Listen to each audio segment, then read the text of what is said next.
12 जून 2025 air India flight 171 एक Boeing 787 Dreamliner Ahmedabad से London के लिए उड़ान भरती है। सिर्फ 90 सेकंड बाद ट्रेजेडी हो जाती है।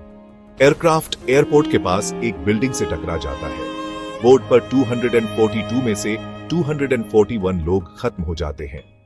मलबे की ब्लैक एंड व्हाइट तस्वीरों के साथ साथ न्यूज क्लिपिंग्स और चश्मदीदों की फुटेज सामने आती है, जिससे हादसे की गंभीरता और बढ़ जाती है।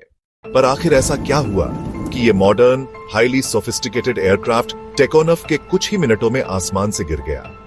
इन्वेस्टिगेटर्स का मानना है कि इस फेटल चेन की शुरुआत एयरक्राफ्ट के फ्लाइट सिस्टम्स के मिसकॉन्फ़िगरेशन से हुई थी। फ्लैप्स शायद बहुत जल्दी रिट्रैक्ट हो गए थे। लैंडिंग गियर नीचे ही रहा। इन दोनों के कॉम्बिनेशन से बहुत ज्यादा ड्रैग बना और लिफ्ट कम हो गई, जिससे एयरक्राफ्ट स्टॉल स्पीड के करीब पहुंच गया। कुछ ही सेकंड्स बाद प्लेन क्रैश हो गया। ये एयरक्राफ्ट एक बोइंग 787-8 ड्रीमलाइनर एयर इंडिया के फ्लीट में सबसे एडवांस्ड में से एक था। इसे 2014 में डिलीवर किया गया था। इसने लगभग 40,000 घंटे उड़ान भरी थी, जिसमें कोई बड़ी मैकेनिकल घटना नहीं हुई थी। तो ये कैसे हुआ? अब पायलट्स के बारे में बात करते हैं। कैप्टन को 12,000 घंटे से ज्यादा का एक्सपीरियंस था, जिसमें 787 पर 2,500 घंटे से ज्यादा का एक्सपीरियंस शामिल था। उनके को पायलट ने हाल ही में सिम्युलेटर ट्रेनिंग पूरी की थी। इन्वेस्टिगेटर्स अब पूछ रहे हैं, क्या यह ह्यूमन एरर था, डिस्ट्रैक्शन था, या कोई मैकेनिकल फॉल्ट थी?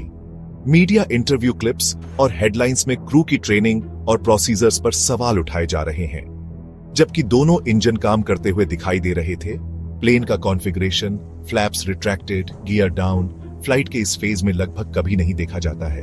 क्या कोई चेकलिस्ट मिस हुई थी, कोई वार्निंग इग्नोर की गई थी, या कोई सिस्टम फेलियर था?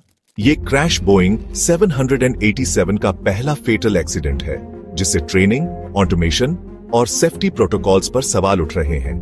इंटरनेशनल इन्वेस्टिगेटर्स, जिसमें यूएस एनटीएसबी, यूके एआईबी और बोइंग की टीमें शामिल हैं, अब इसमें इन्वॉल्वड हैं। उनकी फाइनल रिपोर्ट में कई महीने लग सकते हैं, पर एक बात क्लियर है, एविएशन में एक गलती सैकड़ों जाने ले सकती है। हमारी संवेदनाएं उन परिवारों के साथ हैं जिन्होंने अपनों को खोया है।